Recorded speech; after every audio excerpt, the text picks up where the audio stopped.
নমস্কার বন্ধুরা, শ্রাবণী রান্নাঘরে আপনাদের সবাইকে স্বাগত জানিয়ে আমি আবারও একটা রান্নার ভিডিও নিয়ে আপনাদের সামনে চলে এসেছি। আজকে আমি আপনাদের করে দেখাবো ডিমের মশলা কারি। তাহলে চলুন এই ডিমের মশলা কারি আমি কিভাবে তৈরি করি সেটা আপনারা একবার দেখে নিন।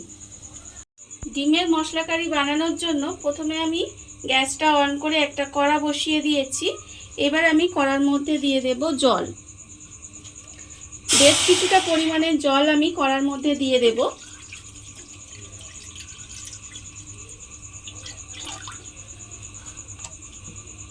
কড়ার মধ্যে আমি জল দিয়ে দিলাম। এবার আমি এর মধ্যে দেব আলু।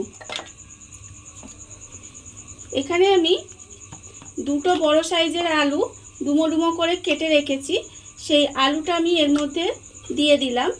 আর দেব এরকম একটা গোটা পেঁয়াজ। আর আমি এর মধ্যে দেব 3টে ডিম।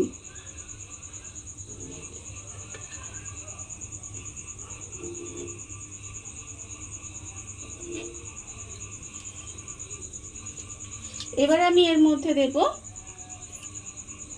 অল্প সামান্য একটু নুন দিয়ে এবারে ডিম, আলু আর পেঁয়াজটাকে ভালোভাবে প্রথমে সেদ্ধ করে নিতে হবে।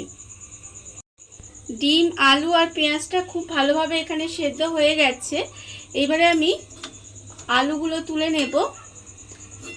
আলু আর পেঁয়াজটা তুলে ঠান্ডা করে নিতে হবে, আর ডিমটাকে তুলে ঠান্ডা করে খোসাটা ছাড়িয়ে নিতে হবে।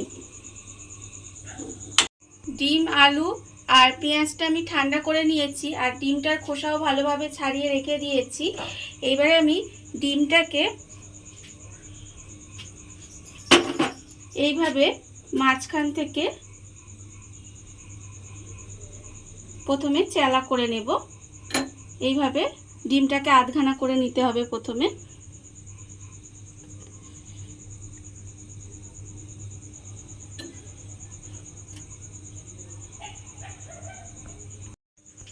ডিমগুলো আমি এখানে আধখানা করে রেখে দিয়েছি।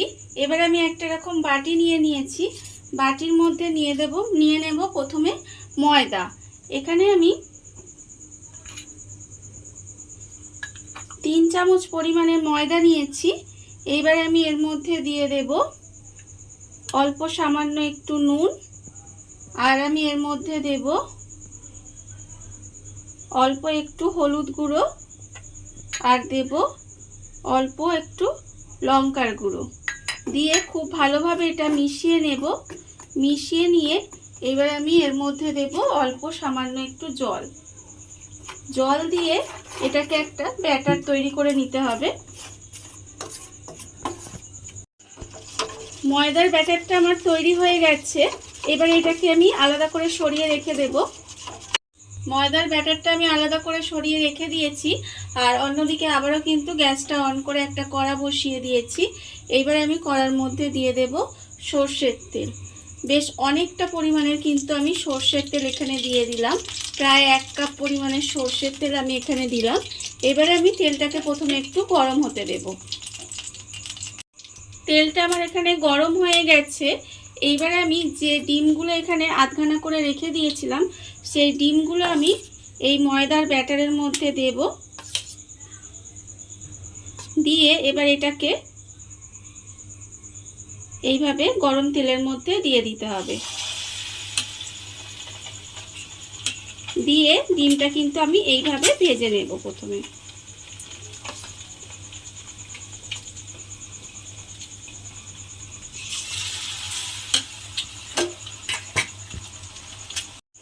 ডিমগুলো আমার ভাজা হয়ে গেছে। এবারে এগুলোকে তুলে নেব।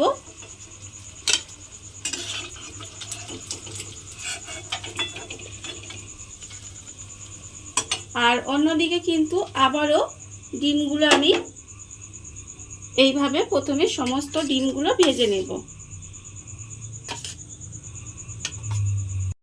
ময়দার গোলার মধ্যে ডিমগুলো দিয়ে ভালোভাবে ভেজে তুলে রেখেছি। এইবার আমি এর মধ্যে দিয়ে দেব যে পেঁয়াজটা আমি সেদ্ধ করে রেখেছিলাম, সেই পেঁয়াজটার মধ্যেও কিন্তু আমি এই ব্যাটারটা এইভাবে লাগিয়ে দেব। লাগিয়ে দিয়ে পেঁয়াজটাকেও কিন্তু আমি তেলের মধ্যে ভেজে নেব। পেঁয়াজটাও কিন্তু আমার ভালোভাবে ভাজা হয়ে গেছে। এবারে পেঁয়াজটাকে তুলে আলাদা করে রেখে দেব। পেঁয়াজটাকে আমি তুলে আলাদা করে রেখে দিয়েছি। এবারে যে আলুগুলো আমি এখানে সেদ্ধ করে রেখেছি সেই আলুগুলো কিন্তু আমি মশলার মধ্যে দিয়ে দিলাম। আর খুব ভালোভাবে আলুর মধ্যে মশলাগুলো মাখিয়ে নেব। মানে ময়দাটা যে গোলা বানিয়ে রেখেছিলাম সেটা কিন্তু আমি আলুর মধ্যে খুব ভালোভাবে মাখিয়ে নেব। মাখিয়ে নিয়ে এইবারে তেলের মধ্যে দিয়ে ভালোভাবে আলুগুলোকে ভেজে নিতে হবে। দেখুন ঠিক এইভাবে দিয়ে আলুগুলোকে লাল লাল করে ভেজে নেব। আলুগুলো আমার এখানে লাল করে ভাজা হয়ে গেছে। এবারে আলুগুলোকে আমি তুলে রেখে দেব।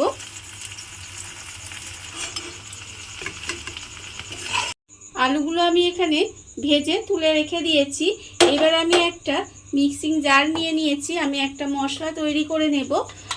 প্রথমে আমি দেব এর মধ্যে পেঁয়াজ। একটা বড় সাইজের আমি পেঁয়াজ কুচিয়ে রেখেছি, সেই পেঁয়াজটা আমি এর মধ্যে দিয়ে দেব।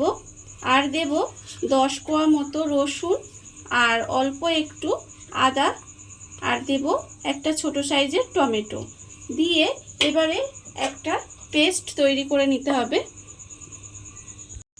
মশলাটা আমার এখানে রেডি হয়ে গেছে। আর অন্যদিকে কিন্তু এবার আমি রান্নাটা করব, তার জন্য এই যে ভাজা করেছি সেই তেলের মধ্যেই কিন্তু আমি রান্নাটা করব। তেলের মধ্যে আমি প্রথমে দেব এখানে একটা তেজপাতা, আর আমি দেব একটু গোটা গরম মশলা দিয়ে আমি একটু নাড়াচাড়া করে ভেজে নেব। এবার আমি তেলের মধ্যে দেব যে মশলাটা আমি এখানে রেডি করে রেখেছি সেই মশলাটা আমি তেলের মধ্যে দিয়ে দিলাম। মশলাটা আমি তেলের মধ্যে দিয়ে দিয়েছি। দিয়ে এবারে মশলাটাকে আমি একটু কষিয়ে নেব, যাতে পেঁয়াজ আর রসুনের যে একটা কাঁচা গন্ধ থাকে সেটা চলে যায়। মশলাটা আমি ভালোভাবে কষিয়ে নিয়েছি। এইবারে আমি এর মধ্যে দিয়ে দেব আন্দাজ মতো নুন, আর আমি এর মধ্যে দেব লঙ্কা গুঁড়ো হাফ চামচ, আর দেব হলুদ গুঁড়ো হাফ চামচ, আর আমি এর মধ্যে দেব অল্প একটু চিনি দিয়ে আবারও কিন্তু মশলাটা খুব ভালোভাবে কষিয়ে নিতে হবে। মশলাটা আমার এখানে খুব ভালোভাবে কষানো হয়ে গেছে। আমি এই রান্নাটায় টমেটো ব্যবহার করেছি। আপনারা যদি মনে করেন এর মধ্যে কিন্তু টক দই দিয়েও রান্নাটা করতে পারেন, সেটাও কিন্তু ভীষণ ভালো খেতে হয়। আমার মশলাটা এখানে খুব ভালোভাবে কষানো হয়ে গেছে। এবার আমি এর মধ্যে দিয়ে দেব মিক্সি ধোয়া জল। অল্প একটু মিক্সি ধোয়া জল আমি এর মধ্যে দিয়ে দিলাম, আর একটু জল আমি এতে দেব, আর একটু অল্প জল দেব এতে দিয়ে এবারে এটাকে আমি একটু ফুটতে দেব। গ্রেভিটা আমার এখানে ভালোভাবে ফুটে গেছে দেখুন। এইবারে আমি এর মধ্যে দিয়ে দেব যে আলুগুলো আমি এখানে ভেজে রেখেছিলাম সেই আলুগুলো আমি এর মধ্যে দিয়ে দিলাম। আর আমি এর মধ্যে দেব যে পেঁয়াজটা আমি এখানে ভেজে রেখেছিলাম, গোটা পেঁয়াজটা, সেই পেঁয়াজটাও কিন্তু আমি এর মধ্যে দিয়ে দিলাম। দিয়ে আমি এইভাবে কিছুক্ষণ রান্না হতে দেব। আলু আর পেঁয়াজ ভাজাটা দিয়ে আমি ঢাকা দিয়ে প্রায় 5 থেকে 7 মিনিট মতো একটু রান্না হতে দিয়েছিলাম। এইবার রান্নাটা আমার প্রায় হয়েই এসেছে। এইবার আমি এর মধ্যে দিয়ে দেব যে ডিমগুলো আমি এখানে ভেজে রেখেছিলাম সেই ডিমগুলো আমি এর মধ্যে দিয়ে দেব। ডিমগুলো দিয়ে এইবারে আমি আলতো করে একটু নেড়ে চেড়ে দেব। দিয়ে আবারও আমি এইভাবে মিনিট 5 মতো একটু রান্না হতে দেব। ভাজা ডিমগুলো দিয়ে আমি 5 মিনিট মতো রান্না হতে দিয়েছি। রান্নাটা কিন্তু আমার হয়েই গেছে। এইবার আমি এর মধ্যে দিয়ে দেব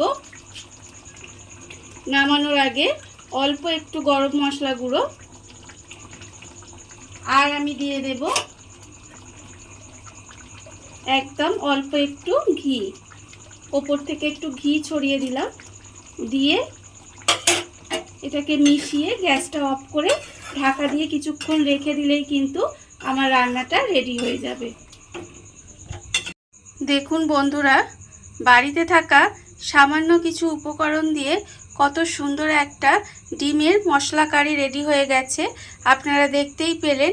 আর এই ভিডিওটা যদি আপনাদের ভালো লেগে থাকে তাহলে লাইক করবেন, কমেন্ট করবেন আর সাবস্ক্রাইব করবেন আমার চ্যানেলকে। আজ এই পর্যন্ত, নমস্কার।